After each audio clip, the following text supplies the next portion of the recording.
Oke, selamat siang bunda-bunda semuanya. Perkenalkan nama saya Rizky Mutia Pratiwi. Hari ini saya akan memberikan edukasi ya, kulwap tentang kegawat daruratan pada bayi atau anak. Nah, jadi nanti kita akan sharing tentang penanganan pertama anak tersedak dan basic life support-nya. Oke.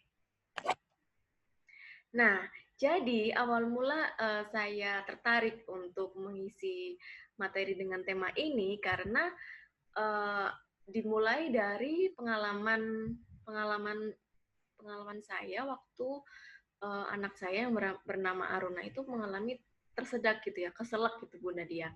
Nah, di usia Aruna yang sudah 15 bulan ini, dia itu sudah pinter sebenarnya makan nasi. Tapi nggak tahu kenapa, pada saat kita lagi asik nyantap makanan, dia itu mungkin kurang halus ya dalam mengunyah, terus akhirnya dia kesedak gitu ya. Nah, pada saat dia kesedak, dia itu ini susah nafas gitu loh Bun. Jadi kelihatan dari mimik ekspresinya dia tuh susah nafas kayak gitu susah nafas terus matanya tuh berair tapi dia tuh nggak nangis gitu ya. Nah berarti kondisi ini sudah dinamakan kegawat daruratan gitu loh. Nah setelah itu saya langsung melakukan tindakan yang dinamakan back blow. Nah yaitu tindakan menepuk punggung si bayi. Nah nanti kita akan bahas banyak ya. Nah, setelah saya melakukan tindakan back blow tadi, langsung Uno itu muntah, Bunda. Jadi semua yang sudah dia makan tuh dia paling semua muntah dia. Saya 3 kali hentakan aja dia udah bikin muntah gitu loh. Terus akhirnya muntahnya tuh udah kececeran di lantai. Udah akhirnya ya udah maksudnya lega gitu alhamdulillah nih anak nggak kenapa-kenapa gitu udah nggak apa-apa muntah nanti bisa diisi makanan lagi tapi kalau udah tersedak ini itu sudah dikhawatirkan mengancam nyawa gitu loh ya nah jadi tindakan seperti itu bisa membuat saluran nafasnya kembali menjadi uh, bersih lagi gitu. Jadi tidak ada halangan di saluran pernafasannya. Oke. Nah, daripada saya hanya sharing pengalaman aja nih, nah sekalian aja saya sharing ilmunya, mumpung saya punya sedikit pengetahuan tentang ilmu kegawat daruratan, nah nanti saya akan sharing ke bunda-bunda semuanya.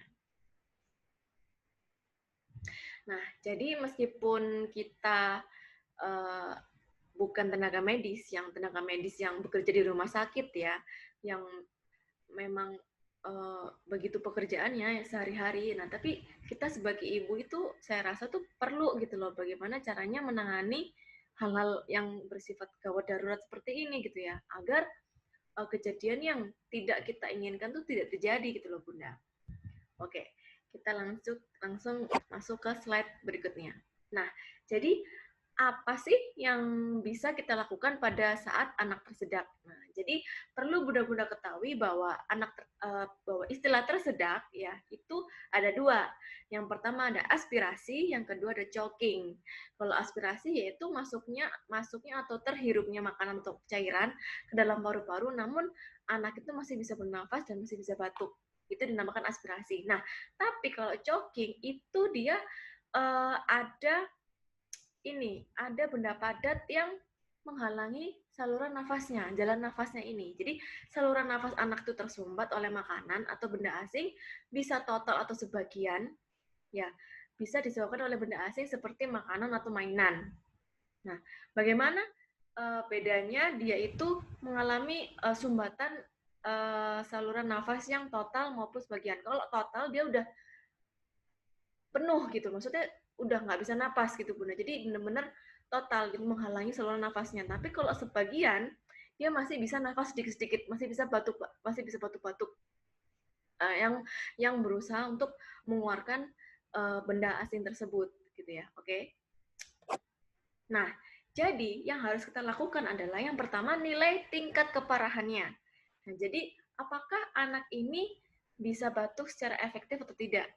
Nah, jadi uh, kita minta kepada anak untuk batuk, kemudian dilakukan evaluasi bagaimana keadaannya. Apakah setelah batuk itu mungkin benda asing itu keluar dan dia bisa bernafas secara normal lagi, atau kondisinya semakin memburuk? Gitu ya. Kita perlu waspadai ini. Nah, jadi pertolongan pertama pada bayi atau anak tersedak itu ada 3 cara. Yang pertama ada back blow, yaitu menepuk punggung. Yang kedua ada chest thrust, yaitu kita melakukan penekanan pada dada. Yang ketiga ada manuver Heimlich atau disebut sebagai abdominal thrust. Itu sama ya Bunda ya. Nah, kita akan bahas satu persatu. Nah, ketika anak mengalami batuk yang tidak efektif, ya seperti kejadian anak saya tadi, dia nggak bisa gitu loh, seperti kecekik gitu ya. Nah, kita langsung bisa melakukan back blow, yaitu melakukan hentakan pada punggung anak dengan menggunakan pangkal telapak tangan. Lakukan sebanyak 5 kali. Setelah itu dievaluasi kembali. Nah, seperti ini caranya Bunda. Jadi kita posisikan anak seperti ini, ya. Jadi ini ada boneka. Nah, kelihatan ya Bunda ya, ada ini. Nah, kita posisikan anak tiduran seperti posisi yang mbaknya ini tadi. Kita topang badan anak itu di paha kita. Nah, terus kita pegang posisi mukanya gini ya, pegang oleh tangan kita, tapi jangan terlalu menekan.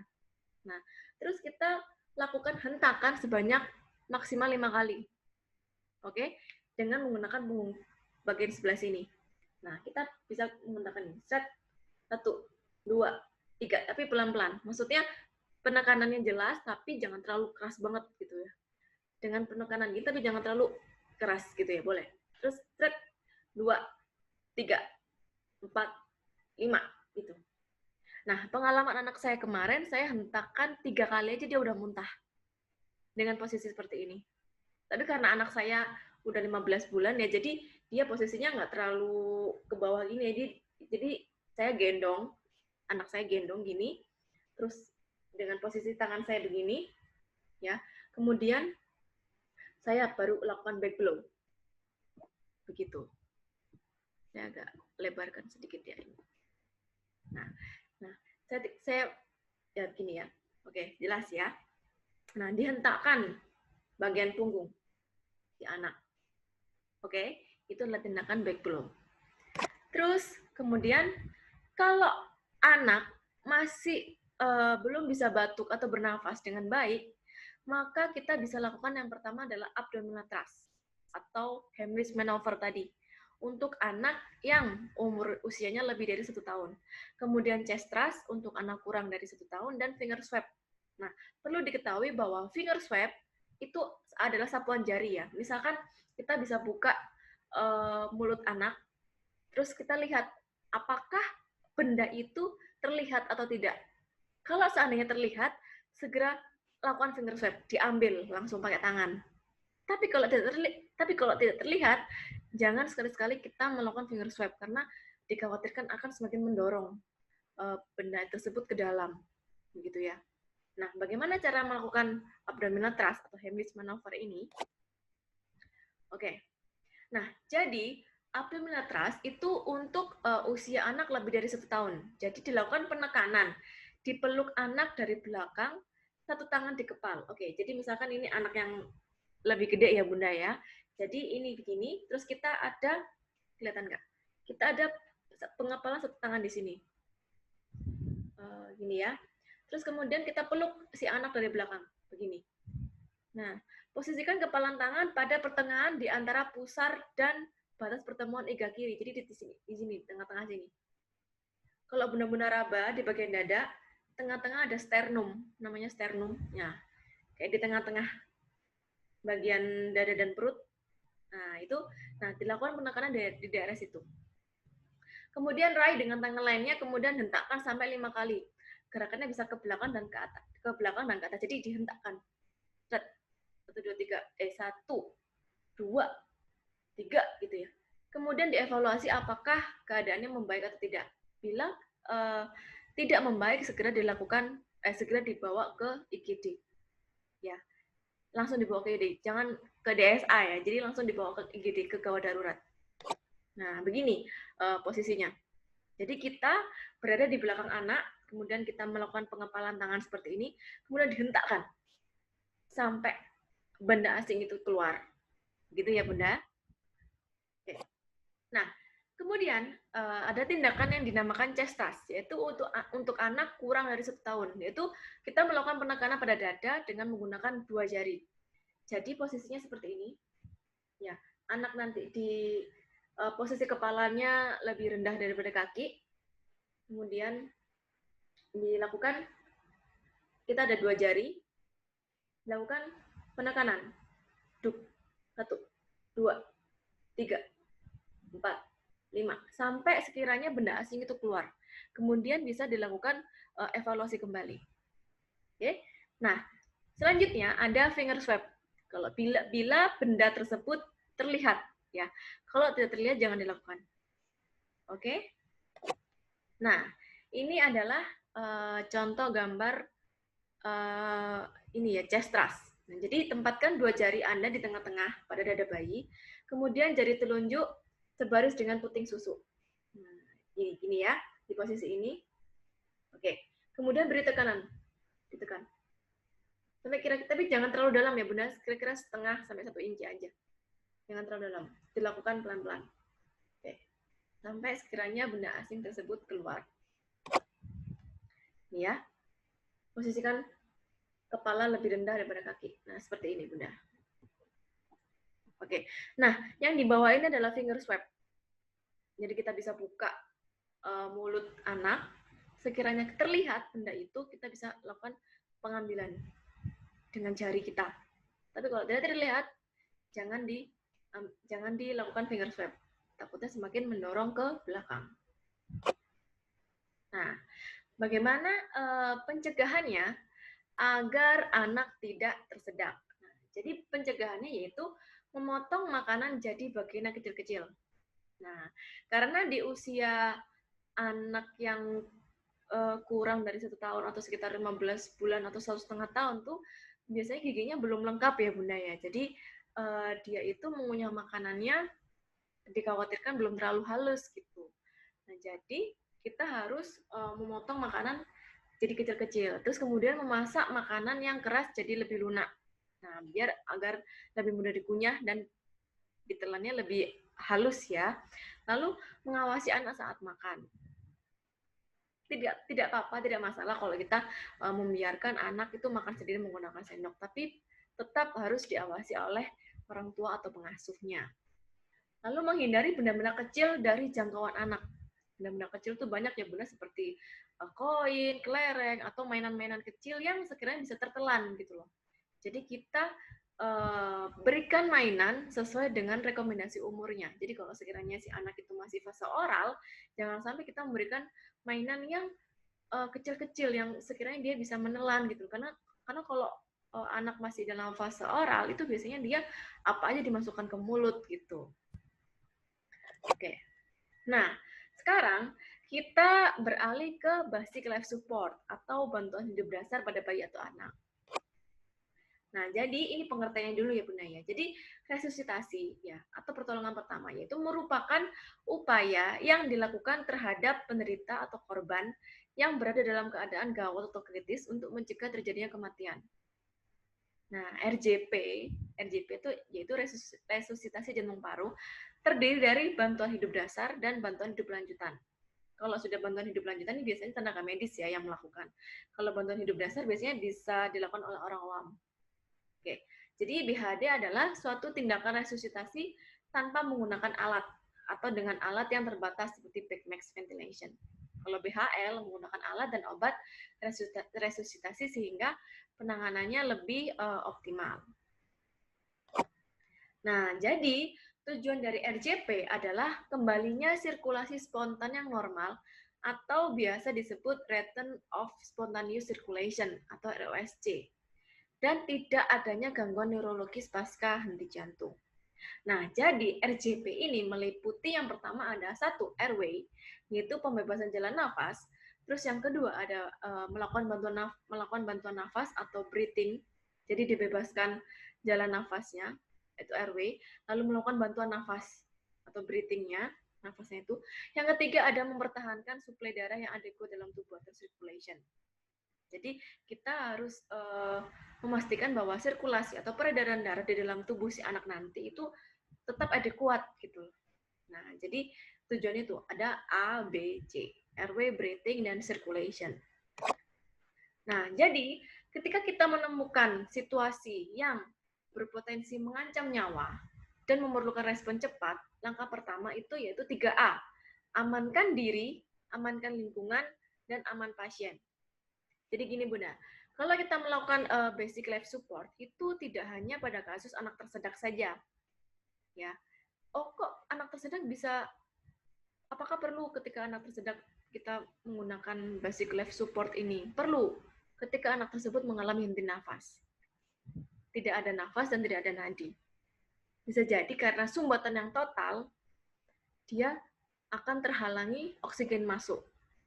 Gitu ya. Nah, itu penting bagi kita untuk melakukan RJP ini. Atau pada kondisi anak atau pasien yang kecelakaan atau pingsan, tiba-tiba dia mengalami henti nafas, tidak ada nadinya. Nah, kita bisa melakukan tindakan ini. Atau di suatu bencana alam misalkan, ada suatu kondisi yang gawat. Nah, kita harus memperhatikan 3A ini dulu, yaitu amankan diri. Pada saat kita melakukan pertolongan, kita harus mengamankan diri kita. Jangan sampai kita menjadi korban yang kedua. Nah, kita alih-alih menolong, tapi kita menjadi korban juga, gitu loh. Oke, jadi yang pertama adalah amankan diri.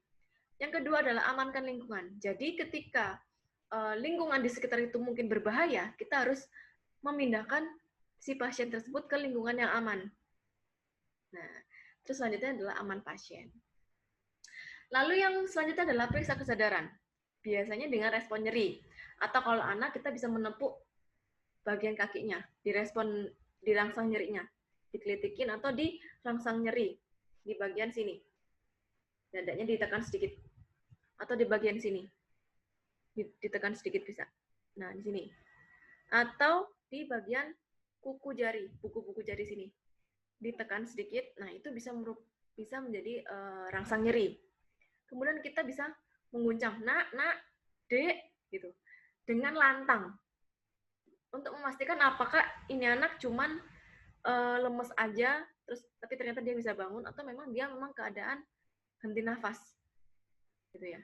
Nah, terus sembari kita ingin melakukan pertolongan, kita harus meminta seseorang yang di sekitar situ untuk call for help. Segera minta bantuan. Segera meminta orang untuk telepon 911 atau UGD rumah sakit terdekat ya. Agar ambulans segera datang dan bantuan medis cepat datang gitu maksudnya. Nah, setelah itu kita bisa melakukan tindakan basic life support ini. Pada anak yang tidak sadar, biasanya lidah itu sering jatuh ke belakang, sehingga dapat menyebabkan sumbatan jalan nafas. Nah, penolong harus membuka jalan nafas dengan manuver head tilt dan chin lift. Nah, bagaimana itu? Nih, ini kepala si anak. Kita bisa mendongakkan kepalanya, itu namanya head tilt. Ya, ini namanya head tilt, terus kemudian kita mendongakkan dagunya, namanya chin lift. Jadi posisi anak terdongak begini loh Bunda. Oke. Nah, ini agar saluran nafasnya itu sedikit terbuka. Kita posisikan head tilt chin lift seperti ini. Nah, kemudian kalau teknik jautras ya dilakukan bila terdapat kecurigaan trauma servikal. Nah, misalkan ada korban yang mengalami kecelakaan, terus kita ada curiga trauma servikal. Trauma servikal itu di sini ada fraktur, ada bukan gini ya, ada seperti cedera di tulang belakangnya ya Bunda ya. Nah, kita lakukan jautras. Jautras itu diginikan kepalanya. Diposisikan seperti ini.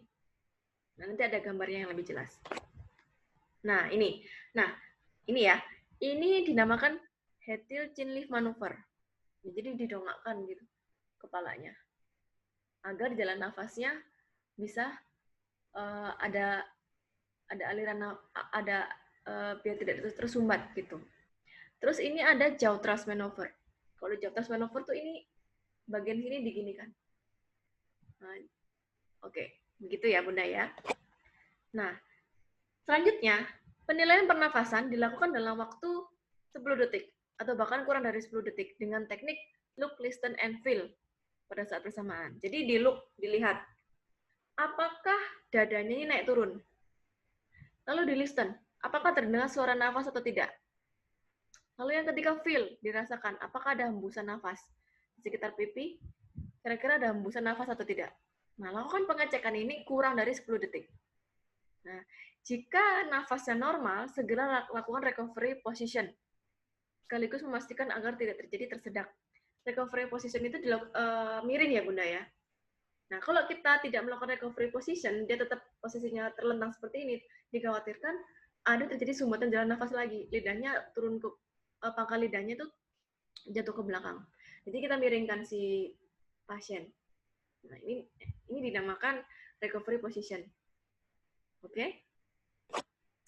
Selanjutnya, jika anak bernafas dan tidak ada riwayat trauma sebelumnya, tempatkan pasien atau anak ini pada posisi stabil, ya, untuk menjaga jalan nafas dan menurunkan resiko aspirasi. Jadi dimiringkan ya Bunda ya. Itu adalah posisi stabil. Nah, jika tidak bernafas atau gasping, pertahankan jalan nafas dan berikan 2 kali bantuan nafas. Kalau pada anak kurang dari 1 tahun, gunakan teknik mouth to mouth dan nose. Ya, jadi kita pada saat memberi bantuan nafas, kan ini deketan ya, hidung sama mulutnya. Jadi kita langsung, begitu ya Bunda ya, langsung mulut kita ini mengcover hidung dan mulut si anak itu. Nah, tapi kalau anak kurang dari 1 tahun, mulut aja, hidungnya nggak usah. Oke, begitu ya Bunda ya. Nah, jadi untuk sirkulasi, nah penilaian sirkulasi dilakukan dalam waktu 10 detik dengan meraba pulsasi arteri brachialis. Kalau pada bayi, arteri brachialis itu di mana? Arteri brachialis itu di bagian tangan sebelah sini. Ini namanya arteri brachialis. Nah, di sini ya Bunda, di bagian tekuan sini loh. Oke, di sini. Nah, dan arteri karotis. Kalau arteri karotis itu yang di leher, yang kalau kita raba di sini. Nah, dan arteri femoralis. Arteri femoralis itu di pangkal paha. Oke, di situ ya, di femoralis itu di pangkal paha. Nah, jika frekuensi nadi kurang dari 60 kali per menit, frekuensi nadi itu ketika Bunda raba, nadinya kan ada duk, duk, duk. Nah, dalam 1 menit kurang dari 60 kali, berarti dia mengalami bradykardia. Bradykardia itu berarti nadi yang lemah, gitu ya. Dan anak itu terlihat perfusinya kurang, jadi pucat. Ya, perfusi itu suplai oksigennya itu kurang dia dan pucat dan mengalami cyanosis atau kebiruan. Nah, seketika itu bisa dilakukan kompresi dada. Nah, nanti saya akan jelaskan bagaimana kompresi dada itu ya. Lalu ketika frekuensinya lebih dari 60 kpm itu maksudnya kali per menit, tapi anak tidak bernafas, lanjutkan bantuan nafas tanpa kompresi dada. Jadi kita bantu nafas aja. Ya, bantuan nafas diberikan 12 sampai 20 kali per menit. Satu pernafasan tiap 3 sampai 5 detik sampai pasien bernafas spontan. Nah, ini saya tampilkan dulu ya arteri radialis. Kalau radialis itu di sini. Di sini ya Bunda ya. Ini arteri radialis. Kalau brachialis itu di sini. Di tekuan sini. Brachialis. Kalau karotis itu di sini. Kalau femoralis di pangkal paha. Oke, nah apa yang harus dilakukan jika si korban ini tidak bernafas atau tidak normal ya? Segera dilakukan resusitasi jantung paru. Nah, jadi RJP itu apa? Jadi tindakan pertolongan medis untuk mengembalikan fungsi nafas maupun sirkulasi darah di dalam tubuh yang terhenti. Tujuannya agar darah dan oksigen tetap beredar ke seluruh tubuh. Jadi otak ya, perlu Bunda ketahui bahwa ketika otak atau badan kita kekurangan suplai oksigen atau kekurangan darah tidak mengalir sehingga oksigen tidak tersuplai dengan baik ke jaringan tubuh kita selama 10 detik saja atau kurang dari 1 menit aja, itu pasti mengalami gangguan gitu. Jadi sebisa mungkin ketika mengetahui bahwa ada yang mengalami henti jantung atau henti nafas, segera dilakukan RJP. Karena 1 detik sangat berharga sekali untuk jantung kita. gitu ya. Nah, jadi bagaimana caranya? Oke, posisikan diri kita di samping korban.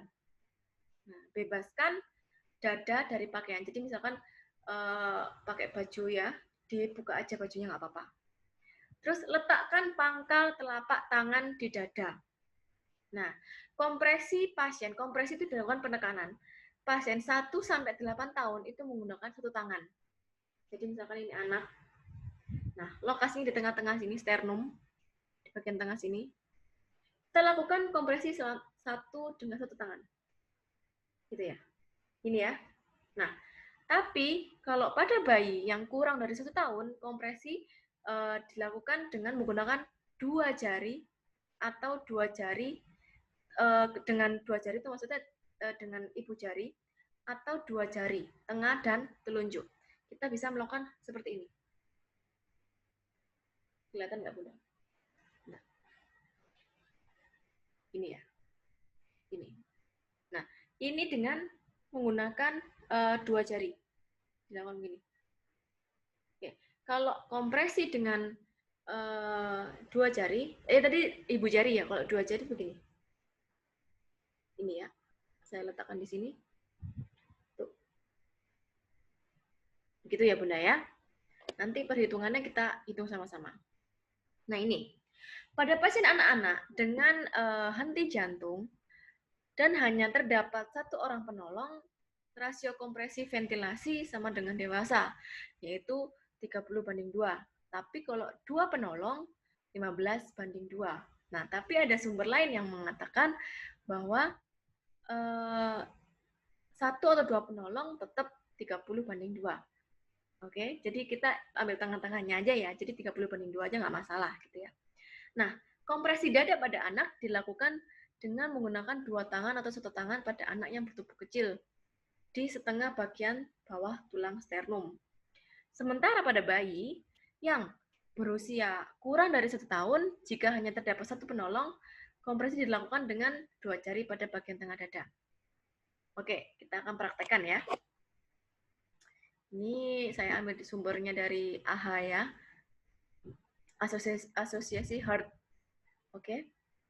Nah ini. Nah ini maksudnya 30:2 adalah 30 kompresi. 30 kompresi adalah 30 kali penekanan dan 2 kali nafas buatan. Oke. Nah, ini ya. Kalau bayi ini 30:2. Anak juga sama 30:2. Kedalamannya sepertiga ya, sampai setengah kedalaman dada. Nah, ini. Oke. Nah, ini ya. Dengan 1 tangan. Oke. Kompresi pada pasien 1 sampai 8 tahun dengan 1 tangan. Nah, ini dengan kedua ibu jari. Oke, saya praktekkan dulu bagaimana caranya. Oh, bukan. Sebentar. Belum, Bu. Sorry. Ini. Saya praktekkan dulu bagaimana caranya kompresi dada 30:2. Jadi 30 kompresi, 2 kali ventilasi. Oke, ini ya. Anggaplah ini pasien berusia 1 sampai 8 tahun. Jadi saya menggunakan 1 tangan. Oke, saya letakkan ini dengan posisi head till chin lift ya. Dengan posisi head till chin lift, dia agak mendongak kepalanya. Kemudian saya lakukan penekanan. Jadi penghitungannya begini. 1, 2. Oke, saya ulang. 1, 2, 3, 4, 5, 6, 7, 8, 9. 1, 1, 2, 3, 4, 5, 6, 7, 8, 9, 2. 1, 2, 3, 4, 5, 6, 7, 8, 9, 3. Setelah itu, saya lakukan ventilasi.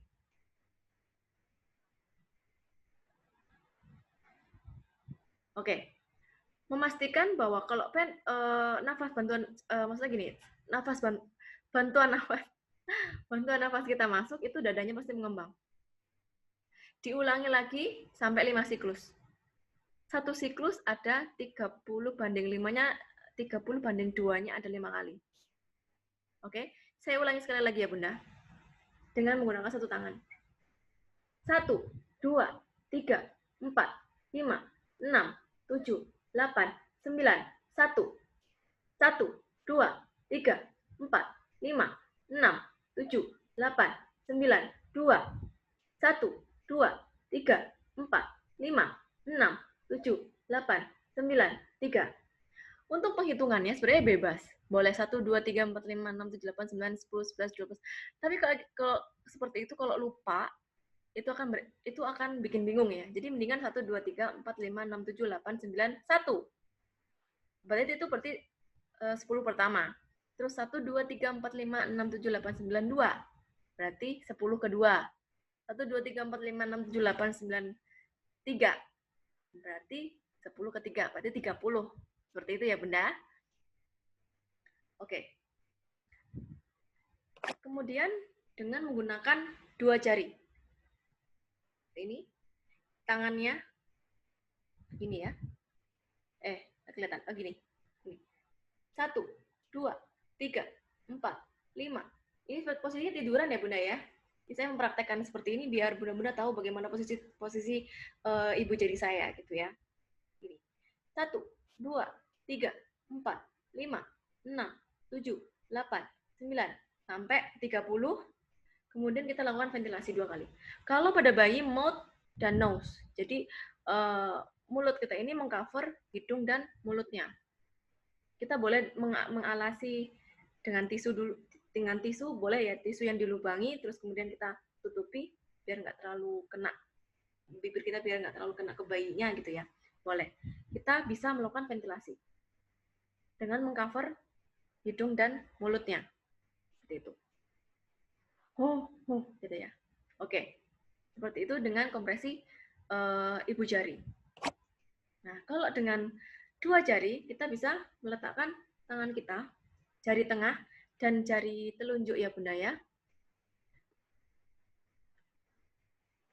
Jari tengah dan jari manis. Dilakukan seperti ini. Oke. Di tengah-tengah dada. Oke. Saya hitung ya. 1, 2, 3, 4, 5, 6, 7, 8, 9, 1, 1, 2, 3, 4, 5, sampai 30. Kemudian kita 1, 2, lagi 1, 2, 3, sampai seterusnya. Nah, satu siklus dikatakan 30 banding 2-nya 5 kali. Nah, idealnya dilakukan 5 siklus. Gitu ya, Bunda. Nah, atau menggunakan jari tengah dan jari telunjuk, itu juga bisa. Jadi menggunakan 2 jari ini. 1, 2, 3, 4, 5, 6, 7, 8, 9, 1, dan seterusnya. Kemudian dilakukan ventilasi. Oke. Nah, ini ya. Ini adalah gambar nafas buatan pada bayi mengcover mulut dan hidungnya. Oke. Nah, kita lakukan resusitasi terus. Ya. Nah, kapan resusitasi itu terhenti? Yang pertama, ketika adanya respon. Jadi, jantungnya sudah mulai berdetak dan sudah terlihat ada nafasnya. Lalu yang kedua, sudah ada tenaga medis yang lebih profesional. Ya, bantuan itu sudah datang. Terus yang ketiga, ada penolong kelelahan. Kalau penolong kelelahan ini maksudnya misalkan ada suatu kondisi di mana kita sendirian menghadapi si pasien itu. Sendirian ya. Terus kita udah kelelahan, udah nggak sanggup lagi memberikan RJP. Sebenarnya kita nggak apa-apa untuk menghentikan itu. Lalu yang keempat, bahaya lingkungan. Ketika lingkungan itu misalkan kondisi bencana atau apa yang membahayakan lingkungan, yang membahayakan kita, yang membahayakan kita maksudnya, itu kita bisa melakukan penghentian resusitasi. Terus yang selanjutnya adanya tanda-tanda kematian atau lebam mayat. Nah, jadi sudah kita lakukan kompresi dada dan ventilasi berkali-kali, tapi dia tidak ada respon atau tidak ada RSC tadi, berarti RJP itu bisa dihentikan. Oke, terima kasih bunda-bunda semuanya. Mudah-mudahan apa yang saya sampaikan ini bermanfaat sebagai bekal untuk kita sebagai seorang ibu yang bukan tenaga medis yang tidak bekerja di rumah sakit, tapi mengetahui bagaimana ilmunya. Gitu. Jadi tahu nih bagaimana cara mengatasi anak tersedak dan bagaimana tentang tindakan basic life support-nya. Oke, terima kasih Bunda-Bunda sudah menyimak sharing saya pada hari ini. Saya akhiri ya. Assalamualaikum warahmatullahi wabarakatuh.